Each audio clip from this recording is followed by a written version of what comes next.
This is Pain to Power, and I am your host, Maria Cosme, also known as Brown Girl Interrupting. And this is the show where we turn our struggles into strengths and we heal in community. If you haven't done it yet, please make sure you subscribe, like, and as you are jumping into our conversation today, that you are in the chat asking us questions and engaging. We love that you're here. As many of you might know, I am a writer in addition to having this show. And this week, I revisited a piece I wrote in October of 2020.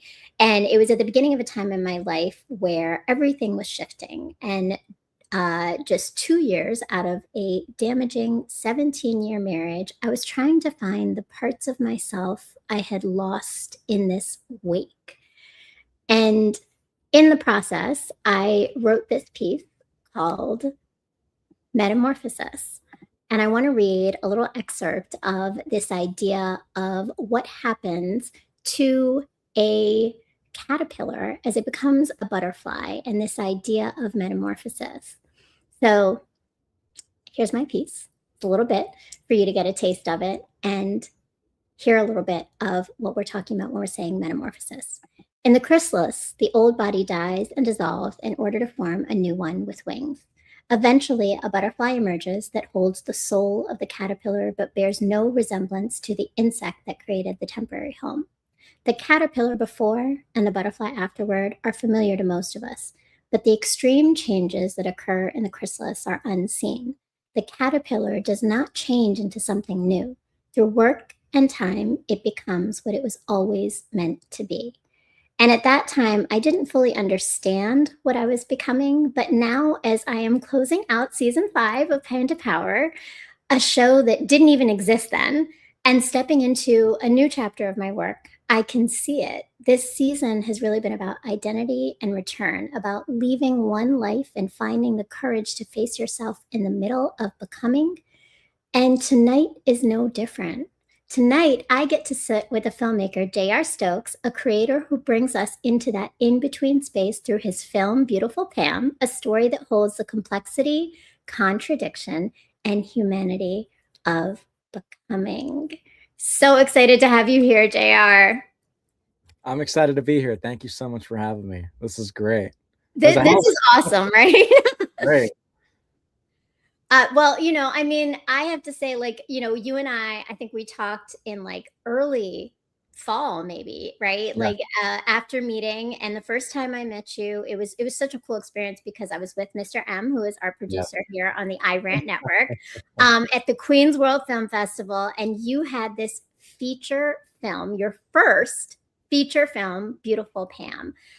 It left such a powerful impression on me, and I know so many other people in the audience. From the moment the film started, you couldn't look away. You couldn't not feel, you couldn't not experience all of the humanity that you created. So I am so excited to have you here to share your story of just you, but also the film and everything that everyone can look forward to watching in this film. Thank you so much, Maria. I appreciate it. That's incredibly kind of you to say. I'm just excited to be here. It's been a long time in the making. Absolutely, right? So, and I know that you've watched some of my shows, but I always open up with the question about this idea of turning pain into power, because I think everybody has a really different personal connection to that idea. So when you think about it, what has that meant for you? Turning pain into power, as you talked about earlier with metamorphosis, right? We're constantly evolving, we're constantly changing, and we're constantly navigating life. And that's not an easy process. And I'm sure we're going to get deeper into that throughout this episode. And that's sort of what Beautiful Pam touches on as well. It's about navigating every day, and every day happens to be an obstacle, and that's not always the easiest thing to manage. But hey, we're still here, right? We're still figuring that part out. Absolutely. And we keep moving forward. But I love that, right? It's that constant, again, evolution. And metamorphosis is not once only sometimes, right? It's many times, right? That we go through these changes. I love that. And I know that we're going to talk about the film, but I really want to know a little bit about just you and your starting points of before Beautiful Pam. Who was JR as a creative, as a young kid? What are some of the things that identified you as you were growing up and becoming? Sure. Well, I think I'm still figuring that part out, honestly. Aren't we all? Yeah, I mean, Beautiful Pam, this is my second feature film. My first feature film I had worked on a few years ago, right out of high school, and that followed adolescent substance abuse. And that was like sort of my film school in a way. And then going back before that, even, I've been making films of all kinds since I'm younger than 8 or 9 years old. This is just, it's been a gradual process of wanting to tell stories, and especially wanting to tell stories that people can take time out of their day to come sit down and watch and enjoy and forget about life for a few hours, and rather maybe even reflect on their own life, after the fact. That's always something that's been inherent, and it's almost difficult to explain in words for that. It's just something that I've always felt very strongly about throughout my life, and especially in terms of different forms of filmmaking. I used to make machinimas, which is sort of this like niche form of animated filmmaking, and that's something I gradually moved on from as I got a little older and stuff. And my childhood best friend Brandon and we've been making all sorts of films since we were fourth graders, and I would be the cameraman and I would tell him what to do. And, it didn't always come out good, but hey, listen, that it's a process, it's starting somewhere, getting from point A to point B, and that's everything in life, and especially in terms of talking about trying to become a filmmaker, right, and making a feature film like Beautiful Pam. It's been a process of many years of being a young person and trying to tell these stories. That's amazing though that you have been doing this for that long, right? And telling the stories, right? Not just into it because it's fun, but like it's really about storytelling for you. Like it sounds like even in fourth grade, right? What Yeah. was fourth grade films that were storytelling for you? Like what's the riveting thing that a fourth grader wants to capture and in their everyday life to tell the story of? I'm so curious. Lots of bank robbers, lots of cops and robbers. Okay. We have a few different videos of, I'm the guy behind the camera and I'm telling him, "Give me all your money," or such and such. That was always something that interested us. I grew up watching a lot of Scorsese films, like even from a very young age, and I probably shouldn't have been watching them. So I was always very fascinated by the crime genre and by crime drama films in general. And that's something that me and Brandon did a lot, and tried to recreate in our own little ways. I mean, that makes sense, right? For a little boy. And, right up the right, Exactly. that totally hits, right? Yeah, But, to your point again, like, it's the start of storytelling, and storytelling has evolved as you've continued to make films and gone deeper, and, I mean, you talk about your first feature film, which was about substance abuse, which is a pretty heavy, heavy place to start, right? Like, that is pretty deep, right? yeah, So, what has pushed you to start creating these films that have sure, to do with so much complexity of sure, human understanding and like sure. just exploration? Well, I think that's a fantastic question because for me personally, I've always been interested in trying to understand people, trying to understand myself. I think I'm a complex person. I think many people are complex. I don't think anyone is simple, right? I think we're all complicated in our own ways, and there's something inside me that's really interested to try and figure that part out. And I'm always interested to try and learn about different cultures and different types of people and different lifestyles. That's something that's very I think of myself as a very curious person, and hey, sometimes that gets me in trouble, but for the most part, it leads me to new experiences and new places, and especially in trying to be a storyteller, trying to make films. It's led me to places like this, where I'm able to talk about this and to have great conversations about this. And then you're expanding other people's perspectives on Yeah, which I mean, really, like that's the purpose, right? Film I would is hope so. to open new doors and windows for others to see through, right? Yeah, And mirrors, all of it. completely agree with that. Um, Absolutely.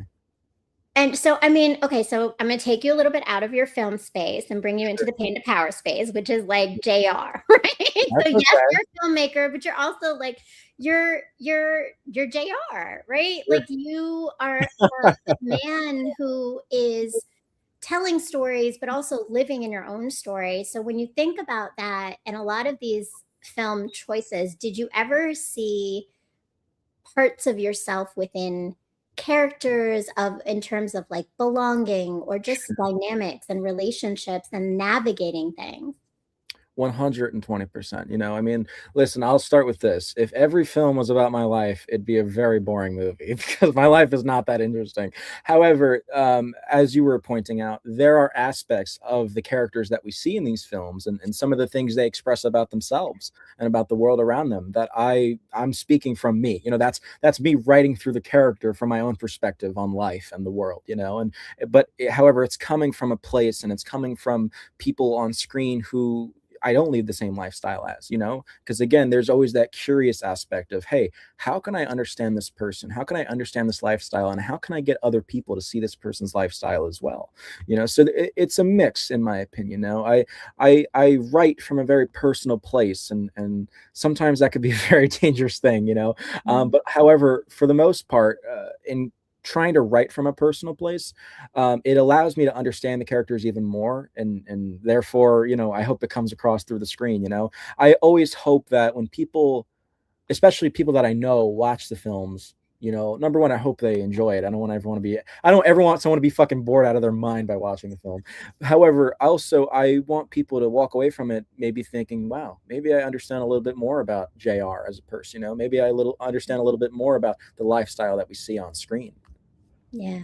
Oh, that's important though. And I think you're lifting up this vulnerability aspect of filmmaking when you're bringing in pieces of yourself but layering it into another story, right?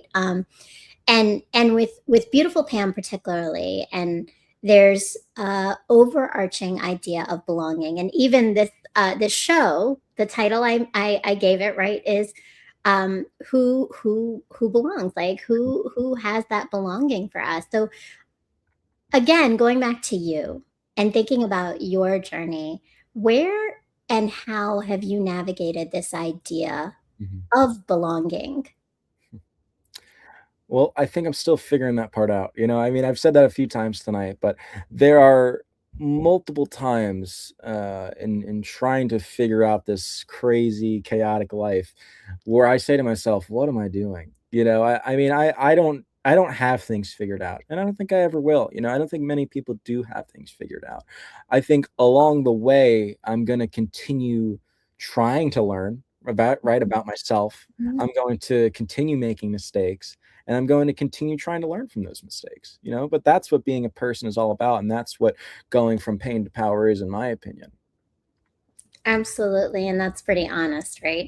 So just spoiler alert, we never figure it out. I mean, I'm 48. I think you're 20, right? Yes. Yes, yes, yes. It's an evolution of constant growth, right? But Yeah. that's the beauty of it too, because it's a journey of understanding yourself in different layers, right? Yeah. And through your film, you're then helping others to understand it and making sense of it through that too, right? And I know I saw Beautiful Pam just go up, so I want to like let's get into it, right? So I what sparked this idea of Beautiful Pam um, and this film?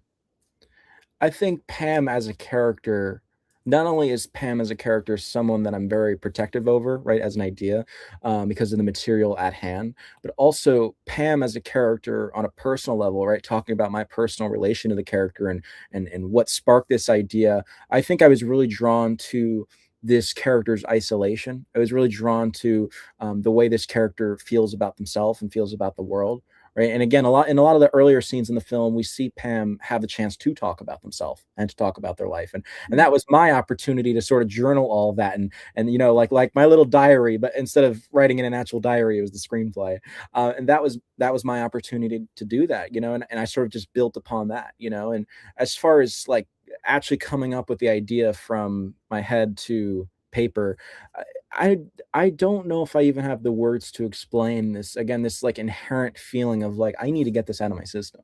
It comes to me and I just can never let go of it. And it's a little unhealthy, right? Because a lot of times you'll hear writers and producers, they'll say, have multiple ideas, have 5 ideas that you can make a screenplay out of.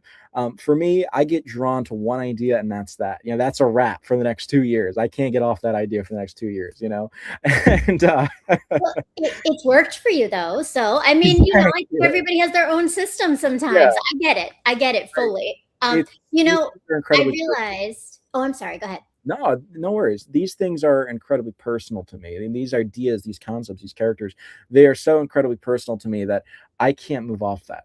I need to get this out. Yeah. I mean, and I'm so glad you did again, because I can't tell you how transformational this film is. So, and that's my mistake, because I realized I know it. Mr. M knows it. Anybody who was at some of your film festivals knows it, but our audience does not know. Tell us a little bit about what Beautiful Pam is, what the storyline is. Give us some background so everybody kind of knows what to expect as they walk into the theater to watch Beautiful Pam. Sure.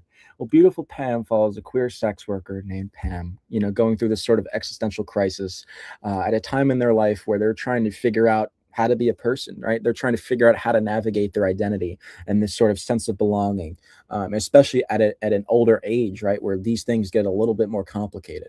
And they're doing so in navigating around addiction, right, and their family and some of their lifestyle choices that have still, are still plaguing them, right? People sometimes, as we get older, and especially in Pam's case, right, and throughout what we see throughout the film, Pam is someone that is trying to make up for yesterday's choices, right? Whether it's good or bad, Pam is someone that is trying to say to themselves, wow, like, why the fuck did I do that? Why did I do that? Why did I say this? And that's life. That's life. And sometimes throughout life, the people we love and the people we want to understand us and the people we want to love, right, sometimes they don't understand us, or sometimes they don't love us back. And sometimes we say and do things to one another that we don't even understand why those choices were made. And at its core, that's what this movie is about. That's what we see throughout this movie. We see a group of people constantly make choices and say things to one another that at the end of the day, I think they're still trying to figure out why they did that too. Yeah, I mean, and the complexity comes out, right? But there's so many layers of emotions in here. So when you think about like some core truths that when you developed the film and you thought about Pam as this protective character of who Pam is, what are some of those core truths or emotional lessons that you wanted Pam to experience through the film? Well, something we felt very protective over, obviously, given the material, was Pam's identity, right? Pam is someone that feels complicated in life because of who they want to be, right? And for me, the film, there's nothing wrong with who Pam wants to be, right? Pam being a queer sex worker, trying to figure their life out, their identity out. That is the movie. That is the core of the movie. And in my opinion, that should be the most protected aspect of who Pam is, right? The problem that Pam continues to go throughout the film is trying to make other people understand that. And that's the hard part. That's the difficult part, that the uncomfortable part that we see throughout the film. I think trying to get other people to understand the choices that you make as a person, that's really hard, and especially in Pam's case, right, tying it back to personal growth, right, that sort of thing. Pam is telling people, hey, this is who I am. This is who I want to be. And trying to make other people understand that is not easy. No, and it comes out in the film, right? Like, and in life, right? It's having people understand. So there's also like, this, it's interesting because I as I watched and rewatched it again right before this conversation, and thinking about this this almost like contradictory complexity of unapologeticness that Pam holds, of like, this is me, this is who I am, but also this like vulnerability in someone who is still searching for home, still searching for belonging, not fully trusting all of the people that have become close, right? So like there's this complexity in that. As a filmmaker, Sure. how did you balance all of those layers into what you created on screen? I think trying to balance personal elements of myself, right, as the writer and as the filmmaker, versus trying to balance the personal elements of the character and what the character wants to convey on screen, that was a newfound challenge, I would say. That was a learning process, right? And that's these are things that I had to say to myself, well, I'm going to take this as a lesson and I'm going to learn how to continue to work on this, right? And to shape this almost, and every film that I want to do, every story that I want to tell, it's not going to be the same thing, obviously, right? I always want to be able to touch on different aspects of myself and different aspects of life, but especially in relation to Pam, right? I think that finding the connection between myself as the filmmaker and Pam as a character and beautiful Pam as a story, I think that the number one most important thing that I had to remind myself of was that it's okay. It's okay to exist, and it's okay to admit when you're wrong. And it's okay to make mistakes, and it's okay that other people don't understand you and don't understand some of the decisions you make. These are things that are okay. And again, some of the choices and the problems that Pam goes through, they may not be applicable to many people, and they also might be applicable to some people. But the biggest takeaway on a general level is to watch Pam and say to yourself, I understand. I get what Pam's going through. Even if I can't directly relate to it, I understand it. I empathize with it. And that is something that was very important to me as well in making the film was empathy, empathizing with the material, and hoping that audiences will also empathize with what they're seeing on screen as well. Absolutely. And I mean, your first few scenes, right? It's okay to be, it's okay not to be okay, Yeah, right? exactly. That's a line right in Yeah, there. exactly. Absolutely. And I think to your point, you're right, right? Like I can't identify directly with any of the characters in this Sure. film, but yet there's so much universal lessons of humanity within it, Yeah, in all of it. So you definitely do that. sure. And I see our chat is blowing up here. I want to just honor some of the conversation going on down here. Film de Montaigne says that film is amazing, to be honest, for certain. Well shot, and the script is brilliant, and so is the acting. I'm absolutely right. Like, and let's get into that, because I think, and you mentioned it, right? It's not just, yes, it's beautiful Pam. Beautiful Pam is the leading character, but Mhm. it's so the film is created by the dynamics and relationships and all the people surrounding Pam. Yeah. I want to first go into this dynamic, and I think, again, talking about universal lessons, Mhm. Pam is a father in addition to being, as you said, yes, the core of Pam is a sex worker, right? But at the same time, being a queer sex worker Mhm. and being a father, there's dynamics there. There's a lot of complexity. Yeah. I mean, walk me through it in like in your thinking about Yeah. this, what ignited these ideas and this Sure. layer of humanity into your Sure. storytelling. I think parenthood, fatherhood, motherhood, these are not probably, these are definitely some of the most important aspects of human existence, period. Right? Being a parent I mean, I'm not a parent, but I, I personally feel like I have some pretty great parents and I'm very grateful to have. And so in saying that, I'm able to I want to identify with what parents have to go through, right? I want to identify with parenthood. Again, these are things that I'm curious about. I'm curious to empathize with and to understand. And so in relation to the film, right, and connecting that with Pam and being a queer sex worker, right? They to me are two very, very separate things that Pam is trying to balance on one plate. And we see that throughout the film, right? Um, Mhm. but it's necessary because Pam's need for wanting to be a good father and be a good parent and et cetera, is tied into wanting to be who they want to be, right? Wanting to be a queer sex worker, wanting to, figure out their life on their own terms, right? These things to me are balanced on the same plate. And maybe in some scenes we see Pam kind of really struggles with that, and that's normal. Mhm. That's, again, that's a part of the process. And being a person is, not everything is going to be one note. Some things are going to be a struggle, right? And so, especially in Pam's case, right, identifying with parenthood, for me, be able to say this is the most important aspect of human existence is parenthood, right? We are shaped by who raises us. That's just what it is. We are shaped by the people who raise us. And that doesn't always have to be a mother or a father. That doesn't always have to be someone we're related to by blood. But we are shaped by the people we're raised by. And I think, especially in Pam's case, Pam is constantly trying to balance being a good parent while also figuring themselves out. And that's a real problem that a lot of parents face in their own ways, right? Most of the time, parent is something that is sort of just thrusted upon the people, and that's tough. That's not No easy. guidebook, right? Yeah, exactly. No guidebook, right? We want to talk about how being a person is difficult.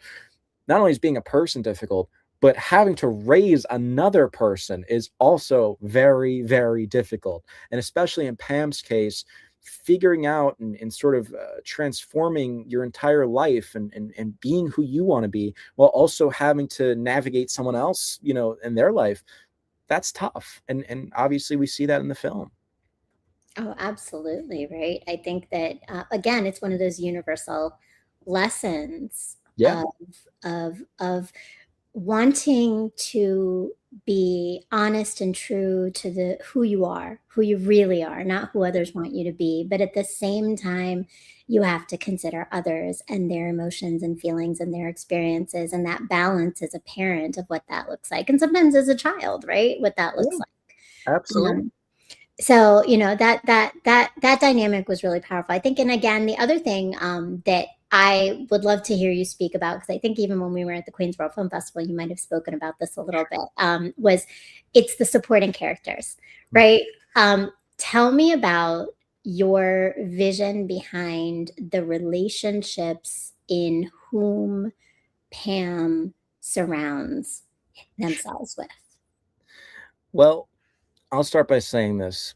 Peter Kontsevich as Beetle, right, who plays the enabler, sort of, crappy guy, best friend, he does such a brilliant job at bringing this sort of like soft charisma to the role, right? And for most of the film, when we see Beetle, pop in throughout different scenes, right, in the bar here and the basketball court here, we see him pop in. There is on screen right there is sort of this sense of like, okay, this guy's kind of funny, he says some crazy stuff, and he's a little wacky, and he's charismatic, and he and then by the end of the film, there's that final scene in the bedroom between Pam and Beetle, and we're like, whoa, like, Mm. oh, okay, so this guy is no good, the dynamic there in terms of the characters, right, between Pam and Beetle, there's a lot of history there. I mean, throughout the film, we see Beetle for president. Throughout the film, we only see about 2 weeks worth of the film, right? We only see 2 weeks worth of these people's lives. There's a Mhm. lot of history between Pam and their ex-wife Lauren. There's a lot of history between Pam and a character like Beetle. There's history there, and number one, that's not easy to convey on film, right? That was something we really wanted to hammer down, because if we can't convince ourselves that these characters knew each other, how the hell are we going to convince people sitting down and watching the movie for the first time? Mhm. That was a huge part of shaping the dynamics of the film, right, between the characters, especially Pam and Beetle and Lauren and Pam, was how can we make this dynamic believable, but also the dynamics between the actors as well. I mean, we were I like to think, a very tight knit group in trying to figure these characters out, right? I mean, we rehearsed the film for about 2 weeks, which a lot of, especially indie films, they don't have the time or the privilege to be able to do that. But all of our cast came together and we said, hey, listen, we're down for that. I mean, our entire cast came from the theater world. So they were into the idea of like rehearsing for 2 weeks straight. And that's what we did. We rehearsed every day. Tom, who plays Pam in the film, was a workhorse. This guy was at rehearsal every single day in my little garage for 2 weeks, just ready to hammer characters down, ready to understand the dynamics of every single scene. And the entire cast did that, right? And because of that, because we got to spend so much time together, because we were all in constant communication about the characters and some of their backstories, we were able to sort of formulate this what I would hope to be like a natural dynamic between the characters and what they believe and what they're saying, especially, right? Some of the things that they say and the choices that they make, we want that to feel real. We want that to feel natural. A Mm-hmm. huge part of wanting to make this whole film feel natural was like, let's try and make this feel like a documentary. Like let's try and approach this from a Mm-hmm. perspective of sort of this like cinema verite documentary style filmmaking. I mean, I think you hit it. Like you hit it on the nail, and it sounds like there was a lot of effort and work and intentionality put into building that community and that energy, because it showed in the dynamic. And to your point, right? It's like the history was conveyed. And that was the coolest thing, is that, even with just a few scenes with Pam's ex-wife Lauren, you could feel that dynamic of what it could have been between the two of them married, Yeah. right? Like that element was very clear. And I think, again, you were able to convey these surprising moments with your characters of Thank you. things you didn't expect to happen. Yeah. And it just, all of it was so powerful. So it took you 2 years, right, to Yeah, make 2 years from now. Like Tom and Peter have been attached to the roles since like January, the beginning of January 2024. So it's been a 2 year long process from the time we're recording this today. Oh, wow. Okay. Yeah. All right. But then, and it actually it has completely been out since March, what? 22nd, so about March 2 weeks. 22nd. Yeah. Okay. So, I mean, that's a good amount of time. So in your 2 years from the start of this idea in your mind that came and you couldn't let go, right? Sure. Because you knew it had to happen and you made it happen, to now these 2 years later, right? In seeing what it's become, in seeing the response to it, what are some of the big pieces that you've learned about yourself, personally, but also as a filmmaker? Um, I think I have to think about that for a second. I think that throughout the past 2 years, right? Number one, I went from 18 years old or, late 17 years old to now being 20 years old. And so that's such a transitional period in life, going from that age, right, straight out of high school to now. Right, and most people aren't doing films in that transitional period, right? It was a crazy, it's a very transitional period. So a lot of things change. A lot of things remain unbalanced, rather, or change from that, right?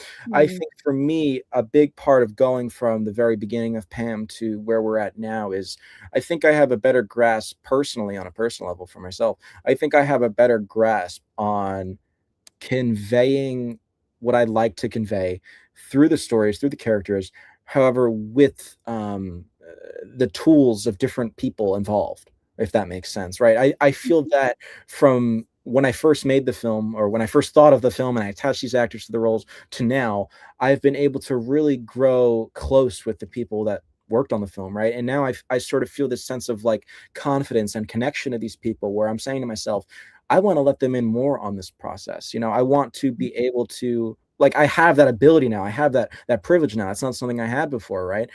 This is something that sort of like meshed together. I meshed with these collaborators together throughout this process, and that's something I didn't have before, right? That's, again, Yeah. that's a part of the process. Each film, every project, every story, there's always going to be different moving elements and different things to pull from. And in making Pam, from then to now, I've been able to pull these different elements and these different talents and pull them together and say, hey, this is a story we want to tell. And so now with this next film I'd like to do, I want to expand on that process even further. That's just sort of the natural progression I'd like to target. I mean, I love that, and I love that your community of collaborators, right, is part of that growth process itself in these very important years of 17 to 20, right? I Like, certainly agree. it just still kind of like catches me. Like, I'm like, wow, like it's very impressive, Thank right? you so much. I appreciate And it. and yet, as meeting you and talking to you, you're very humble, unassuming kind of guy. So you've taken it quite in stride, which is awesome. But you've grown from it. So what about with you personally? Like just your own, um, just you, like, what did you learn about yourself? Yeah. And even, and sometimes we talk a lot about ego in this show. Yeah. I like to bring it in because I think it, Sure. especially in creative world. Come on now, I'm in my ego because I'm a creative. I think all of us do, but we discover things about what gets in the way sometimes of Sure. our progress in creating. Mhm. Because we kind of take a moment to recognize where our ego comes in. Were there moments in filmmaking that had woken you up to parts of yourself that you didn't realize? Well, I'll start by saying this. I'm not the same person I was when I wrote the film, right? And that should be the case, right? Because if I was still the same person, then I think there'd be a problem there. I wrote the film at a time and a place where I did feel, again, I really related to aspects of Pam pertaining to loneliness and isolation, right? And with this next film I'm writing, that's coming from a different place. Every project I want it to feel personal to myself and my feelings on the world, and so I never want to stay in the same place when I'm coming up with this stuff. And then as far as progressing as a person, right, taking lessons as a person, and saying to myself, well, this is what I connected with. I think I've been able to connect with not trying to not have an ego, right? Because in my opinion, my existence, I am so insignificant in the world, and my existence is quite insignificant, that I feel that, to me, the biggest thing in my life is the work itself, right? And as long as the work and the film has just a tiny bit of significance to someone, right? Someone taking an hour out of their day to watch the film, that's what matters to me. I try not to think about myself at all throughout the process and throughout the past 2 years. I don't ever want to place myself in a position where I should be thinking about myself before the film itself, right? Before the work. I want the work to speak for me and speak on my behalf and share my perspective on things. And because of that, I feel like I almost want ego out of the picture completely, right? I don't ever want to say to myself, well, my ego got in the way there. I want to be completely empty in terms of ego. Again, I feel that my existence is meaningless. I think human existence, I think what comes out of our existence, I think that's what really matters. And for me, trying to tell these stories, that's what really matters to me in my life. Oh, that's beautiful. And I mean, I think all of us don't want our ego and things, but it's human nature, right? Like I think that goes to human nature, and even in the film, right? Like I think your characters all have an element of their ego coming into moments, Oh right? yeah, it's You human. know, like No, it's human. Ego is an interesting word, right? Because when you hear the word ego, there's a negative connotation behind it. But in actuality, for me, ego is more of how you can personally relate to what's in front of you, right? And sometimes that can be an overbearing feeling, right? The word ego, again, there's a negative connotation, but in most cases I think it's just because it's used very overbearingly, right? Some people can be very overbearing with their presence in life, and mm, that's where ego becomes a problem, right? I think ego sometimes it can be a positive thing, because I think it is important to understand your value. I think it's important to understand your worth and what you bring to the world. Um, but for me, when I say to myself, I want to remove ego from the equation, I I never want to again put myself first before the work that I want to do. Because the work is the most important thing to me in the entire world. My livelihood is so tied to this sort of thing that mm. this is everything to me. And I try not to see myself in the equation. Yeah, and I appreciate that, and I really appreciate your breakdown of ego. I think about this a lot, and I agree. I think we all have them, right? We have them, but where do they get in the way, and where do they support us, Mhm. right? And there's a difference sometimes between certainty and confidence that comes from a different place of just knowing that what you're doing is of value. Sure. Doesn't mean it's about you, it's a value for sharing a story that's important to be heard. Yeah. That's not coming from a place of wanting to center yourself, Yeah, which it absolutely. sounds like is part of the film's goal, right? It is the storytelling, it's sharing that story. And I mean, in thinking about that, you talk about how you see that connection of your story and isolation.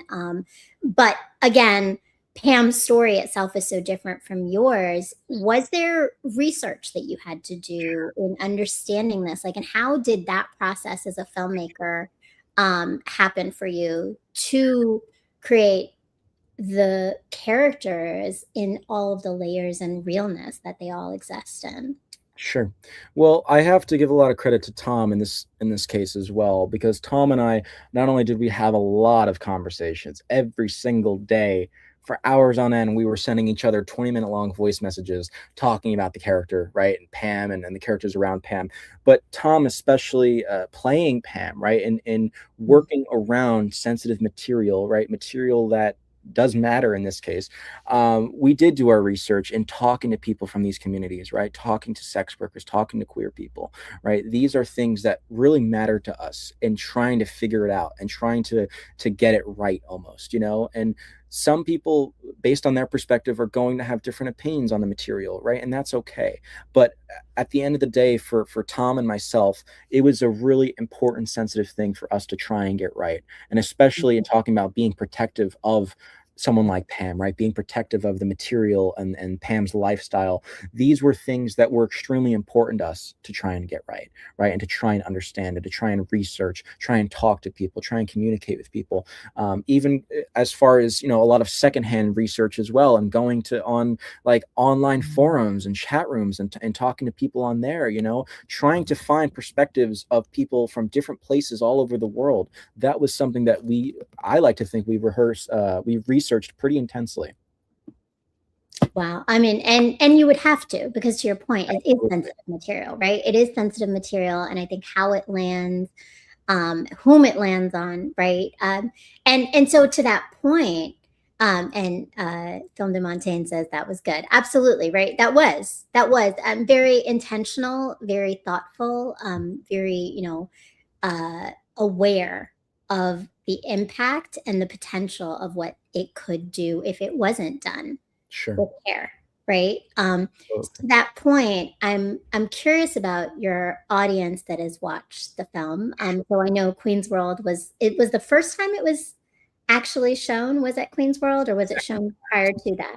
Yeah, second time. We had a screening in Manhattan for the B Frank Film Fest a couple weeks earlier. Okay, Yeah, okay. But in thinking about your audience, I'm sure. going to ask you two layered questions, so we can talk about them there. But like, first, I think there's the audience of people who would otherwise have no idea what they're walking into in watching this film and walking into it, and Yes. what their responses and reactions have been. And then those who, to your point, I think you did some really careful research. You communicated and learned and understood better how to represent the queer and the sex worker community, right? How many of those individuals have watched the film and given you any feedback? Like, I'm just curious to know what those two different audience members Sure. have had in reactions. I think so far throughout our 6 or 7 month festival run, the reception to Pam has been something we are so incredibly grateful for, right? And talking about two different audiences and people who may directly come from Pam's community, right? People who can really directly relate to Pam's lifestyle, and then the people who maybe can't relate to Pam's lifestyle. The reception we've gotten so far has been really overwhelming in a very positive way. You know, we've been lucky enough to talk to people after screenings, right? Through Instagram messages, right? Reading reviews. People have been into not only the circumstances surrounding Pam, right? What Pam is going through on a personal level as far as their lifestyle, but as you brought up earlier a few times, the dynamics at play, right? These are all very human, natural elements of storytelling and of life. And I think, in my opinion, I think that's why the film lands with various types of people, because we were trying to approach it from this sort of natural human standpoint, right? I think that people who have seen the film have understood Pam, I feel, after watching the film, and have told us I get it now. I understand Pam, and that's the biggest thing we would hope for, right? That's the biggest thing we wanted in making the film. That's something we're very, very grateful for. If you could walk away from the film and just understand what Pam's going through and empathize with that, right? Even if you can't understand it, if you can empathize with it, that's the win, in my opinion. That's what we set out to do. I think right now we're at a place where in human nature where sometimes when we don't understand people, we get offended and we get angry and we get hateful. And that doesn't have to be the case. And in Pam's case, right, and people watching the film, there have been people that may not have been able to understand Pam as a person, but they can walk away from it and they've told us, well, I empathize with it and I want to understand Pam now, and that to us has been a really great feeling. Oh, it's huge. And I mean, I think it also goes to just the film, and that's what Pam asked for throughout the film is the Yes, understanding, right? that is what Pam asked for. Absolutely. And and empathy and understanding and walking away with that, you built the humanity of the story, right? You're so intentional with that, and that definitely was what was accomplished. Thank Um, you. in such a beautiful way. So let's break down a little bit more of the cinematography decisions you made, right? So there's the story, there's the core of it, there's who it is, there's the acting, but there's some really intentional music decisions, there's intentional like silent pauses. Tell me a little bit about some of the, like, as a filmmaker, the things you're most excited about to share in elements you created with a lot of precision to Sure. create the story. Well, talking about visual language, right? Talking about earlier, trying to make it feel like a documentary, sort of this like cinema verite documentary style, that was number one on the priority list in terms of the cinematography, right? So there's a lot of intimate close-ups, especially in the car scenes as well. There's a lot of car scenes. We see Pam spend a lot of time in cars, and that was something I was actively thinking of how to shoot that when we were, coming up with the film, when we were developing the characters and when I was writing the script. These were things I was actively thinking about. Well, I want to shoot it this way. I want to shoot it from the back seat and these sort of very intimate close-ups. One of my favorite scenes on a cinematography level was towards the end of the film when we see Pam in the Taco Bell eating alone by themselves. And I've said to people, I mean, is there anything more depressing to watch than someone eating Taco Bell at 11 o'clock at night by themselves? And that was the point, though, right? We were trying to show that Pam is someone that's just lonely. Pam is someone that is extremely isolated.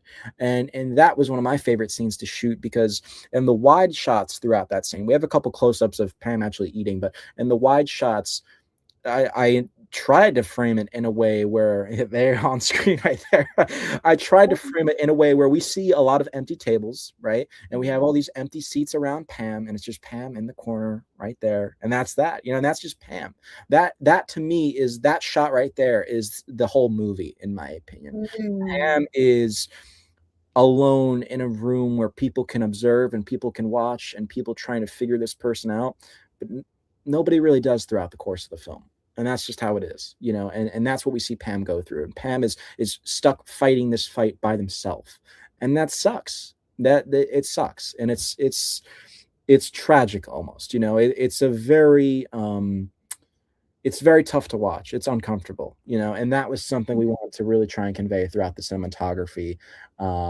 And so again, certain scenes like when Pam is, dealing with a customer in the car or just by themselves in the car, those were shot very intentionally. And then as far as Pam sort of just doing their own thing, right, sitting in a Taco Bell by themselves, that was shot in its own intentional way as well to try and convey how Pam is feeling in that moment.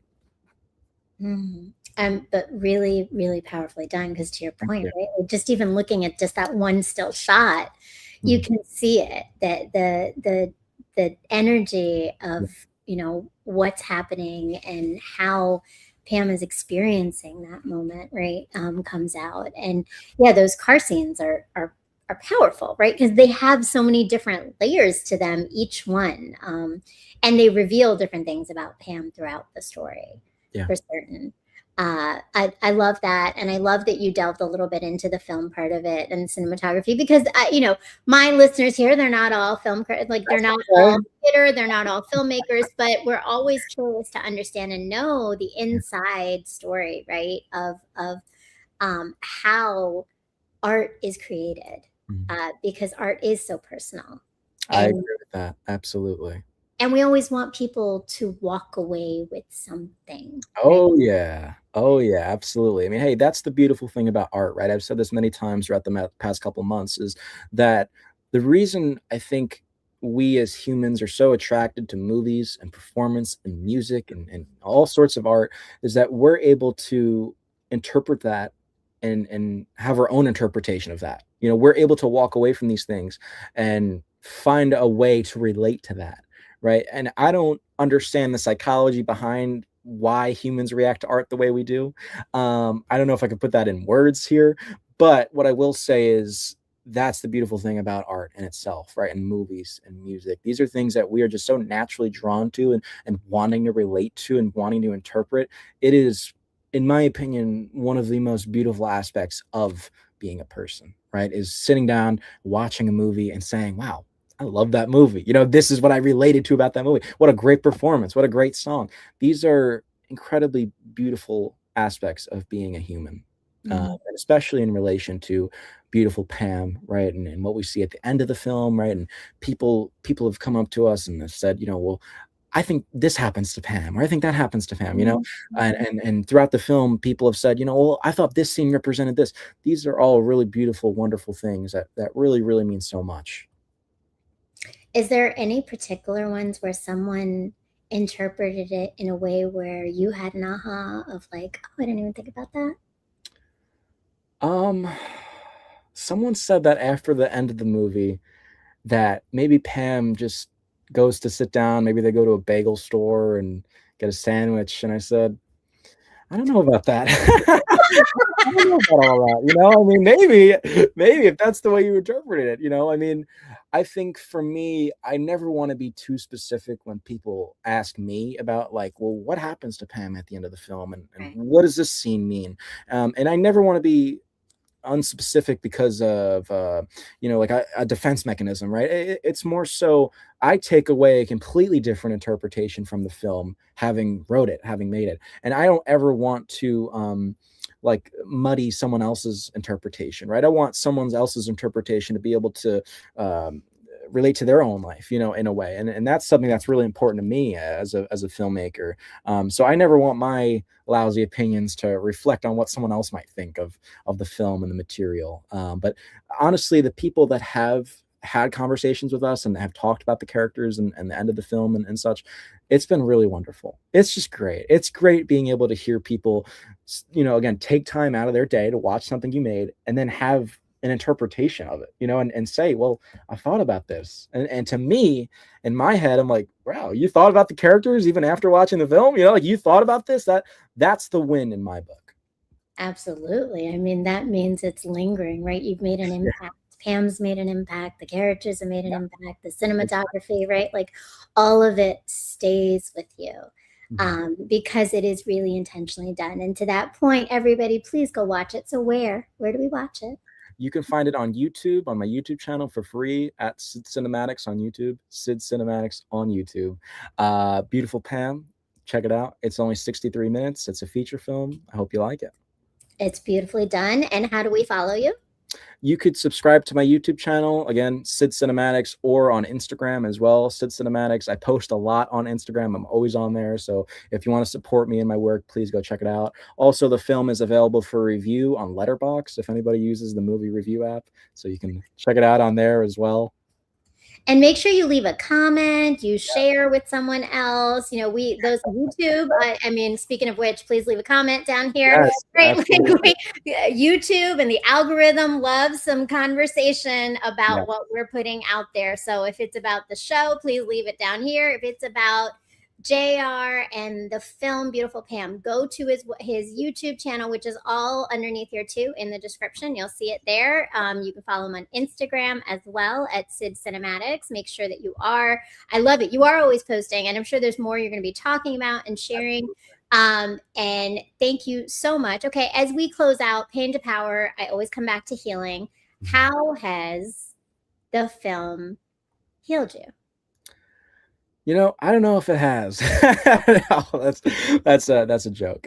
I think that the film has healed me in a way because I've been able to understand isolation a bit more, right? I've been able to understand why some of the choices I make reflect upon the lifestyle I lead, and that's the core of the movie right there, and some of these choices and some of these decisions and some of these thoughts I've had and that I had while writing the film and making Pam as a character, they've led me down this path of understanding, right? And that's how I've felt healed from the film.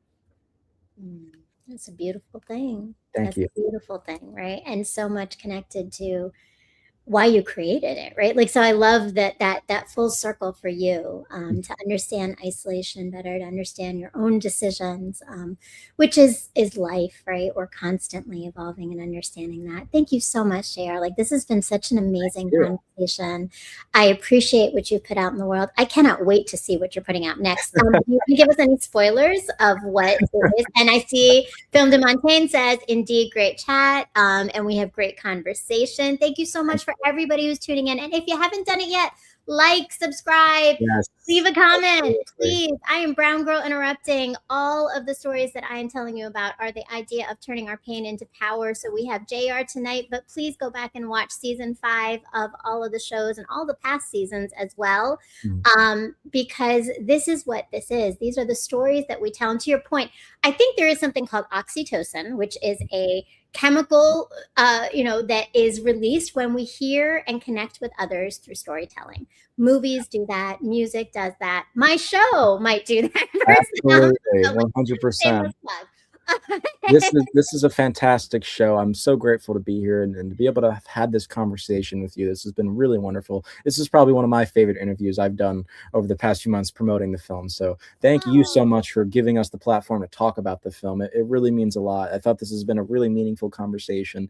And as far as what's next, it might be a few years before I can come back and talk about the film. But what I will say is, it's a film about grief, and it sort of touches on isolation again, and it follows a homeless character, and this person gets into a bunch of crazy stuff. So it'll hit some of the notes that I've been building towards with a film like Beautiful Pam. So I love it. Can't thank wait. you so We'll much. be following you to keep seeing when it comes on, and we'll have you on when it comes on. Absolutely. That just made my day that this was that for you to say that about the interview, because I know, it's been a long time coming that we planned to do this, and timing was so important. Yes, it was. And this really has been an honor. It's been beautiful to be able to close out my season with this conversation. And to that point, to everyone watching, again, yes, follow me, subscribe. I know that I won't be having live shows for Pain to Power, but there will be, and stay tuned for my new podcast, After the Breaking. I am going into coaching, and you are going to learn and understand how we take all of these pain moments in our lives and use a framework to build and heal and empower ourselves. So men, women, anybody who is in this space of breaking through life challenges and you're ready to heal, please come and join me. Follow me on YouTube. I'm writing on Substack. I am on TikTok, Instagram, Facebook. God, I'm like everywhere. LinkedIn. All the links are below, and you can find me. I'll pop up in some way, in something, somewhere, all the time. Thank you again, JR. Thank you to our amazing producer and also the filmmaker extraordinaire, as well as one of the board members of the Queens Film Festival, which is why we were able to meet. So I got to give him a shout out to Mr. M. Mr. M. Thank you to the iRant Network and to everyone who is on this network and following us and supporting. Thank you to all of the supporters for this entire season. Shout out to Mr. M for certain. Yes. And please just, follow us, like, comment, share our stuff, and continue to find belonging, learn more, and expand with your curiosity of others and their stories. And let's heal the isolation that others are feeling. Thank you so much, Kevin, for tuning in. Excellent conversation. Appreciate you, Kevin. All right. Thank you so much. And we will see you again in the next season of Pain to Power. Peace, love, and light. Night, JR. Good night.